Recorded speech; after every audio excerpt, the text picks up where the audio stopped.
வாழ்வில் வார்த்தை ஊழியங்கள் வழங்கும் இன்றைக்கான இறை வார்த்தை. நம் ஆண்டவர் இயேசு கிறிஸ்துவின் இணையற்ற நாமத்தில் வாழ்த்துக்கள்.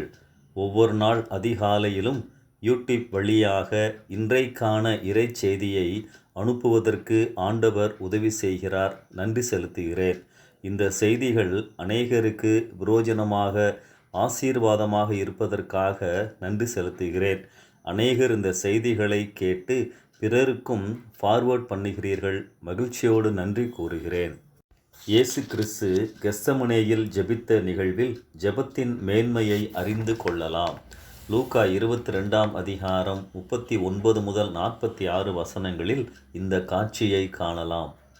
ஜெபம் என்றாலே நம் தேவைகளை ஆண்டவரிடம் தெரிவித்தல் என்ற பாரம்பரிய சிந்தனையிலிருந்து நாம் வெளியே வர வேண்டும்.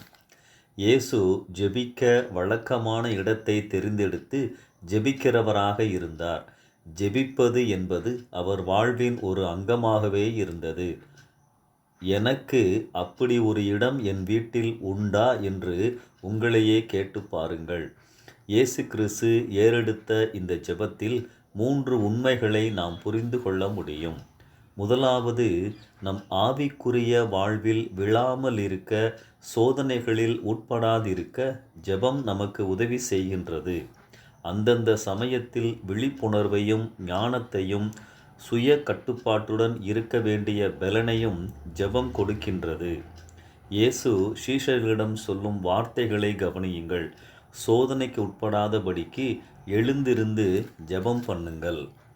இரண்டாவதாக, ஜெப நேரம் நாம் கடவுளால் பலப்படும் நேரமாக அமைகிறது. இயேசு ஜெபிக்கும்போது வானத்திலிருந்து ஒரு தூதன் தோன்றி அவரை பலப்படுத்தினார் என வாசிக்கிறோம். இந்த பொல்லாத உலகத்தில் பரிசுத்தமாக இடராமல் வாழ தெய்வீக பலன் நமக்கு தேவை. மூன்றாவதாக, கடவுளின் விருப்பத்தை ஜெபத்தின் மூலமாக நாம் பெற்றுக்கொள்கிறோம். அல்லது நம் வாழ்வில் கடவுளின் சித்தம் நிறைவேற ஜெபம் உதவி செய்கின்றது. இங்கே இயேசு பலப்படுத்தப்படுகிறார். தமக்கு நேரிடப் போகிறவர்களை நினைத்து தடுமாறுகிறார். உமக்கு சித்தமானால் இந்த பாத்திரம் என்னை விட்டு நீங்கும்படி செய்யும். ஆயினும் என்னுடைய சித்தத்தின்படி அல்ல, உம்முடைய சித்தத்தின்படியே ஆக கடவுது என ஜெபிக்கிறார். தேவ பிரசன்னம் என்னை கடவுளின் சித்தத்தின்படி வாழ வைக்கின்றது. கடவுளோடு அதிக நேரம் செலவழிப்பவர்கள் தங்கள் வாழ்வில் அவருடைய விருப்பத்தையே நிறைவேற்றுவார்கள். அன்பானவர்களே, சோதனைகளில் விழாமல் இருக்க, உன்னத பலனை பெற்றுக்கொள்ள, கடவுளின் விருப்பத்தை நம் வாழ்வில் முழுமையாய் நிறைவேற்ற அவரோடு ஒழுங்காக நேரம் செலவழியுங்கள்.